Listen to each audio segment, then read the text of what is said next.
جزیرہ کہتے ہیں تین طرف سے پانی ہو، ایک طرف سے خشکی کا علاقہ، اور بحیرہ روم یعنی میڈیٹرین سی سے قریب قریب گھرا ہوا ہے۔ چنانچہ 6 صدی عیسوی میں پیغمبر اسلام صلی اللہ علیہ وسلم نے دنیا کو امن و بھائی چارے کی خوشخبری اسی خطے سے سنائی۔ یہ آپ کے سامنے نقشہ ہے، آپ اس نقشے سے کچھ تھوڑا اندازہ کر سکتے ہیں۔ امید ہے کہ آپ کو کافی کچھ سیکھنے کو ملا ہوگا۔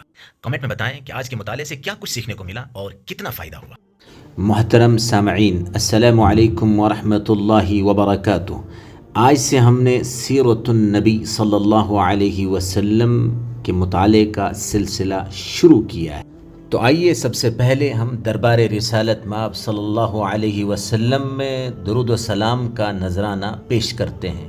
اللہم صلی علی سیدنا محمد وعلی آل سیدنا محمد واصحاب سیدنا محمد وبارک وسلم علیہم۔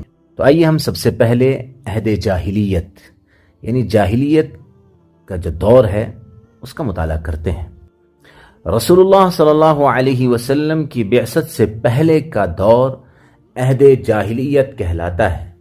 یہ وہ دور ہے جس میں وحی کی تعلیمات تقریباً مٹ گئی تھی اور دین حق کی اصل صورت ایسی مسخ یعنی ایسی بگڑ گئی تھی کہ اگر کوئی اس پر عمل کرنا بھی چاہتا تو اس کی کوئی صورت نہیں تھی، یعنی کوئی عملی صورت نہیں تھی موجود جسے دیکھ کر کے گزشتہ پیغمبروں کی تعلیمات پر صحیح معنی میں عمل کیا جا سکے۔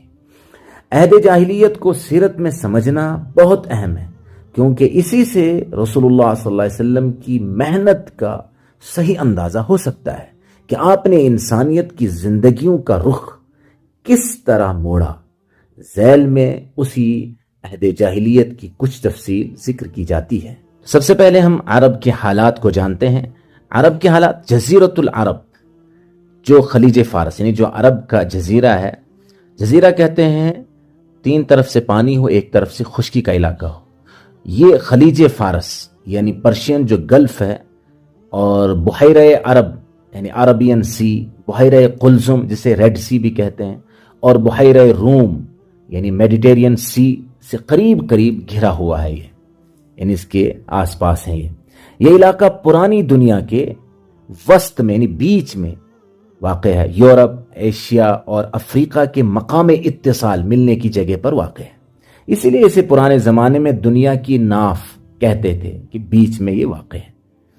جب بحیرہ روم یعنی میڈیٹرین سی اور بحر ہند کے درمیان ساری تجارت خشکی کے راستے ہوتی تھی، اس وقت شام، فلسطین، حجاز اور یمن اس بڑی شاہراہ پر واقع تھے جو مغرب سے مشرق کو ملاتی تھی، اور یہاں کے لوگوں کو دنیا کے تمام حصوں سے تعلقات پیدا کرنے اور ان پر اثر ڈالنے کے ایسے مواقع حاصل تھے جو دوسری قوموں کو نہ تھے۔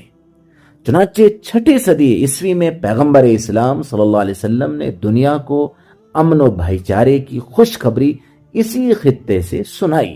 یہ آپ کے سامنے نقشہ ہے، آپ اس نقشے سے کچھ تھوڑا اندازہ کر سکتے ہیں کہ جغرافیائی اعتبار سے یہ کہاں پر واقع ہے۔ اب ہم دیکھتے ہیں کہ اس دور میں عرب کی جو سیاسی یعنی پولیٹیکل جو سسٹم تھا اس کی صورتحال کیا تھی، اور معاشرتی حالت، سوسائٹی کی کیا حالت تھی۔ عربوں کا جو سیاسی نظام اور معاشرتی نظام تھا وہ قبائلی طرز کا تھا، ٹرائبل سسٹم تھا۔ وہ مختلف قبیلوں میں بٹے ہوئے تھے اور ہر قبیلے کا ایک سردار تھا۔ شمال میں یعنی نارتھ میں بکر، شیبان، لخم، تغلب، جذام، بنو حنیفہ، طی، اسد، حوازن، اوس، خزرج، ثقیف اور قریش وغیرہ آباد تھے۔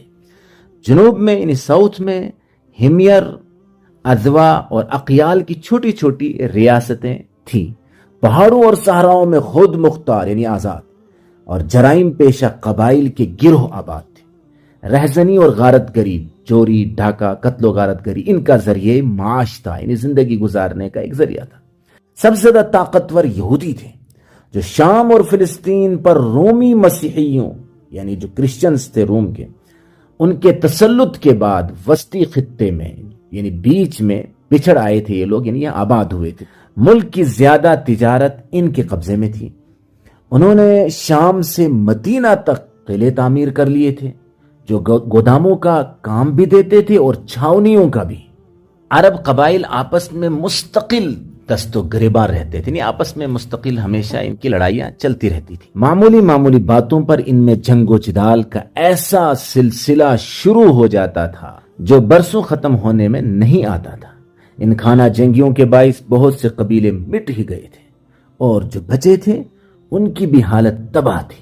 عرب کی معاشی حالت یعنی اکنامک کنڈیشن، یعنی عرب کی مالی حالت، رہزنی اور لوٹ مار یعنی ڈاکہ ڈالنا، چوری کرنا، اس کو اگر الگ کر دیا جائے تو لوگوں کا ذریعہ معاش تجارت تھی۔